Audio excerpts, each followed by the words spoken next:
24 नवंबर को संभल के जामा मस्जिद के सर्वे के दौरान हिंसा भड़क गई। उसके बाद से अभी भी पूरा शहर तनाव में है। संभल में 24 नवंबर को शाही मस्जिद में सर्वे को लेकर हुए बवाल में 5 लोगों की मौत हो चुकी है। हिंसा में पुलिस अधिकारी समेत करीब 25 लोग घायल भी हुए हैं। प्रशासन ने स्थिति नियंत्रण में लाने के लिए कई कड़े कदम उठाए हैं।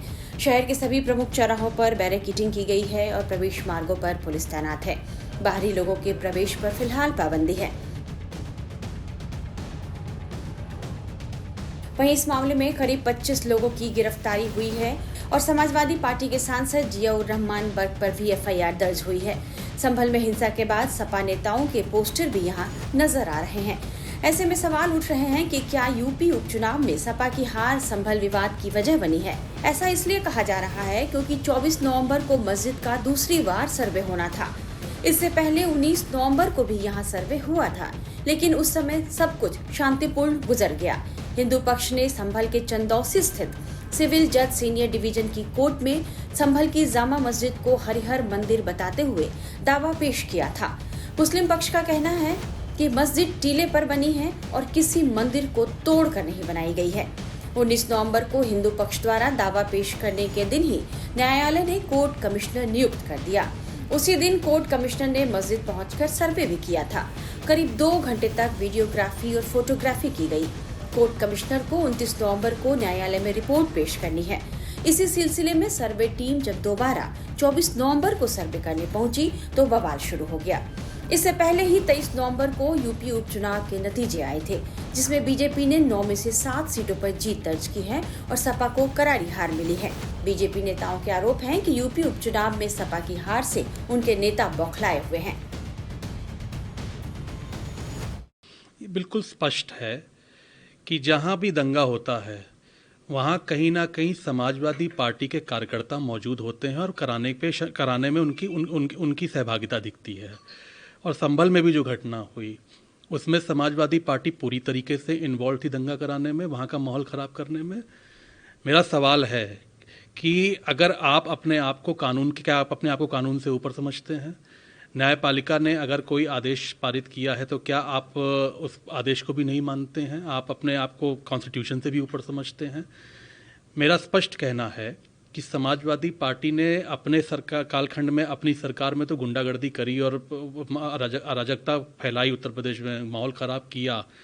अगर योगी की सरकार में आप प्रदेश में माहौल ख़राब करने की कोशिश करेंगे तो कार्रवाई होगी और कार्रवाई हुई है, एफआईआर हुई हैं और आगे भी जो लोग इसमें शामिल हैं उनके खिलाफ सख्ती से कार्रवाई होगी। सपा सांसद की जो बात आ रही है कि उनके ऊपर जो एफआईआर, हमारे सांसद उस वक्त वहाँ पे मौजूद नहीं थे और ये जो हो रहा है इसको पुलिसिया दमन बताया है और कहा है कि मैनेजमेंट के लिए इस तरह के जो सुनियोजित तरीके से इसको कराया गया है। देखिए, बिल्कुल पुलिसिया दमन होगा अगर गुंडागर्दी करोगे, अगर अराजकता फैलाओगे, अगर गुंडों की तरफदारी करोगे तो पुलिसिया दमन होगा। हमारी सरकार लॉ एंड ऑर्डर पे, कानून व्यवस्था पे कोई समझौता नहीं करेगी। हमारी पहली प्राथमिकता कि हमारे प्रदेश के लोग सुरक्षित रहें और इसमें चाहे कोई भी कितना बड़ा आदमी क्यों ना हो, चाहे कोई कितना बड़ा उनका पदाधिकारी क्यों ना हो, चाहे उनका कोई नेता क्यों ना हो, अगर आप कानून अपने हाथ में लोगे तो सरकार अपने स्तर से कार्रवाई करेगी।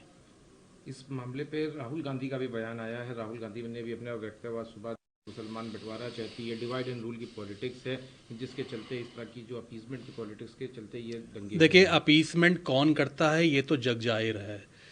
कांग्रेस पार्टी और सपा ऐसी पार्टियों ने अपीसमेंट करके ही वो सत्ता में रहे हैं।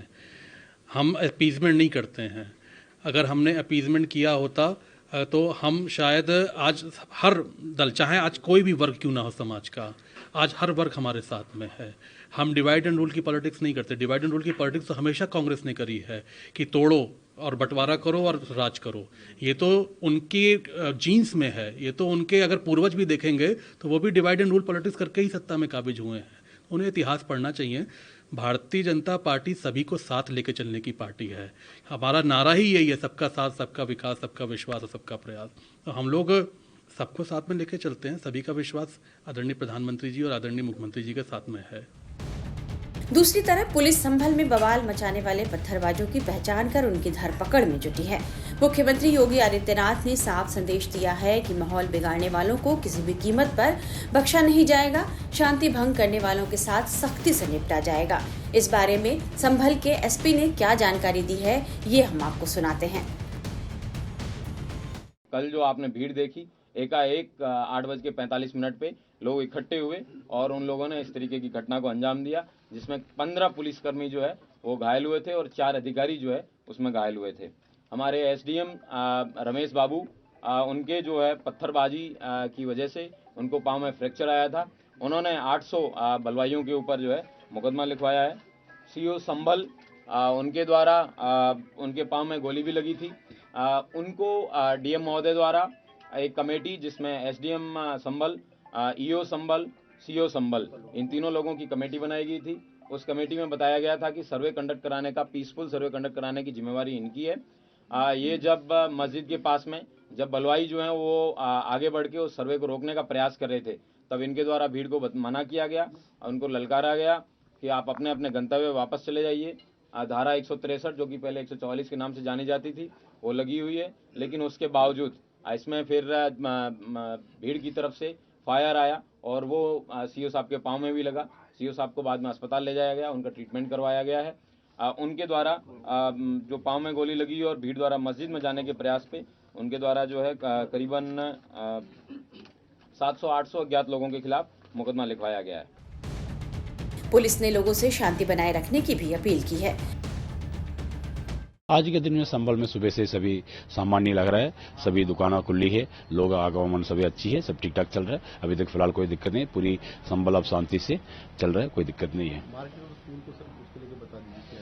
ये कि मार्केट तो अभी ठीक है, अभी स्कूल के बारे में डीएम साहब बताएंगे कब आदेश करेंगे उसको। तो कल तो बंद रखा है, आज का अभी उन्होंने एक्सटेंड किया, मैं एक बार चेक करता हूँ, ठीक है। और बाकी मार्केट पूरी तरीके से चल रहा है, सभी लोग अपना काम देख रहे हैं। लोग से अपील भी की है, सभी शांति से अपना काम करिए, किसी की पुलिस परेशानी नहीं करेगी, जो भी निर्दोष है उनके कोई नहीं होगा, अपना काम करते रहिए, बस इतनी मैंने अपील किया। इंटरनेट सेवाएं कब तक होंगी? वो सब हम लोग आज का कंडीशंस देख के बाकी हम डीएम और एसएसपी डिसाइड करेंगे, उसके आधार पर हम आगे बताएंगे। सर कुछ और एफआईआर दर्ज हुई है अभी तक? नहीं, अभी नहीं, अभी तो ऐसे नहीं, बस इतनी है। बस कल कल जो कितना एफआईआर 7 एफआईआर हुआ तो उतनी है, बस कल जो गिरफ्तारी उतनी है, आज का तो कहीं कुछ नहीं। बस हम लोग केवल से जो हमारा पास जो वीडियो फुटेजेस है उसके आधार पर लोग का आइडेंटिफाई करवा रहा है। सर एसपी डेलीगेशन में फोन किया जाने के लिए देखिए, अभी तक हमारे पास कोई इंटीमेशन अभी है नहीं, उनसे मीडिया के माध्यम से पता चल रहा है। उसके आगे तो उसके आगे हम लोग बात करेंगे। उसको अभी डीएम साहब ने लिखा है, अपने ऑर्डर में लिखा है, कुछ बाहर के लोग के यहाँ पे शांति व्यवस्था का ध्यान रखते हुए कुछ लोग के रुकने के लिए पड़ोसी जनपद में के लिए ऑर्डर किया है। अभी तक कोई लिखित आएगा तो हम उसके आगे विचार करेंगे। देखिए, जो एमएलए हैं उनका एफआईआर हुई है, एमएलए की बेटी, तो उनका कब तक कुछ अरेस्ट? देखिए, उसके सब हम योजना में सभी एविडेंस कलेक्ट करवा रहा है, उसके बाद आगे जो एसपी नियम अनुसार विधिक कार्रवाई हम आगे कार्रवाई करेंगे। इस बीच पुलिस एक्शन मोड में भी है। अब तक 25 लोगों को गिरफ्तार किया जा चुका है, वहीं 2500 अज्ञात लोगों के खिलाफ केस भी दर्ज हुआ है। मीडिया रिपोर्ट्स में कहा जा रहा है कि हिंसा में शामिल दोषियों के खिलाफ राष्ट्रीय सुरक्षा अधिनियम के तहत मामला दर्ज हो सकता है।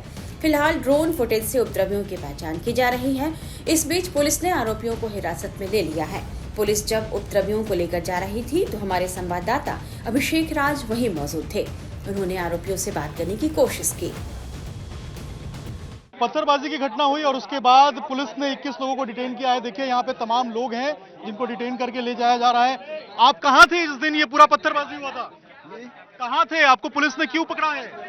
पुलिस ने पकड़ा साहब, मालूम मैं गली में खड़ा हुआ था। पत्थरबाजी की थी? नहीं की थी। तो फिर आखिर क्या किया था आपने? मतलब साहब हमें पता नहीं था, हम गाड़ी पर सर आए थे, गाड़ी पर से आके नहा धो के मतलब हमें शोर शराबा की आवाज, हम बाहर निकल गए। पुलिस में आकर के देखो वहाँ पे क्या कर रहे थे? जी पब्लिक थी वहाँ पर खूब। पत्थरबाजी किया था? नहीं पत्थरबाजी। तो आखिर क्या कर रहे थे? जी आखिर वहाँ क्या कर रहे थे? कौन चला रहा था? गोली। तुम क्या कर रहे थे वहाँ मस्जिद के सामने? मस्जिद के सामने क्या कर रहे थे? यार भाई पुलिस वाले मारे। भाई मस्जिद के सामने क्या कर रहे थे? जी हम सिर्फ देखने गए थे। देखने क्यों आए थे? जी हमारा मोहल्ला ही वहीं पर ही है, हमारा घर ही मस्जिद के पास है। तो आखिर क्यों बाहर निकले? जब पुलिस ने मना किया था बाहर निकलने, क्यों बाहर निकले? तबीयत खराब थी, मैं 10 बजे गया था दवाई लेने, मैं कोई शोर शराबे में नहीं गया था। ये देखिए यहाँ पे और भी लोग हैं। क्यों गए थे बाहर आप? ऐसे ही है, चोर लेने काटे आटे लेने गए थे, आटा पत्थरबाजी की थी? मैंने पत्थरबाजी की हमने। तो आखिर कौन पत्थरबाजी किया था? ये पता करने के पत्थरबाजी हम थे ना, हम तो सुबह थाने में थे, हम सुबह थाने में थे सुबह से। घर में अभी कौन लोग बचे हैं? भैया हैं, अम्मी भैया हैं। तो आखिर गोली किसने चलाई, पत्थरबाजी किसने की? गोली नहीं चलाई भाई साहब, पता ना, हम थे ना यहाँ पे। ये देखिए, ये वो तमाम लोग हैं जिनको अब पुलिस डिटेन करके ले जा रही है और अब कोर्ट में पेश करेगी। गिरफ्तार कर लिया है अब बाकायदा इन लोगों को, और उसके बाद अब जो इनकी पेशी है वो होनी है। ये कह रहे हैं कि यहाँ मौजूद नहीं थे, लेकिन पुलिस के पास वो तमाम एविडेंस है, ये साबित करता है कि ये तमाम लोग वहाँ मौजूद थे और पत्थरबाजी की घटना में ये लोग शामिल थे। दूसरी तरफ पुलिस जब आरोपियों को डिटेन करके ले जा रही थी तो उनके परिवार की महिलाओं का रो रो कर बुरा हाल हो गया। महिलाओं ने आरोप लगाया कि पुलिस नाबालिग बच्चों को भी हिरासत में ले रही है। मेरा बच्चा नाबालिग अकेला है, सुबह से मुझे दिलासा दे देगा है, नाबालिग है। बाहर क्या करने गया था बच्चे? क्या करने गए थे बाहर? बाहर न गए थे, सौदे में गुलेगा, चाचा के हाथ वो चाचा के हाथ, मैंने आपको ही बयान दिया था। आखिर पत्थरबाजी का आरोप लगा है। चाचा के हाथ है, वो फंक्शन में गया था, वहाँ पे प्रोग्राम चल रहा था, रात को घर रुक गया था। आपके किसको गिरफ्तार किया? बच्चे को। अब पत्थरबाजी का आरोप लगा। मुझे कुछ नहीं मालूम, घर से गए थे, मुझे कुछ नहीं मालूम।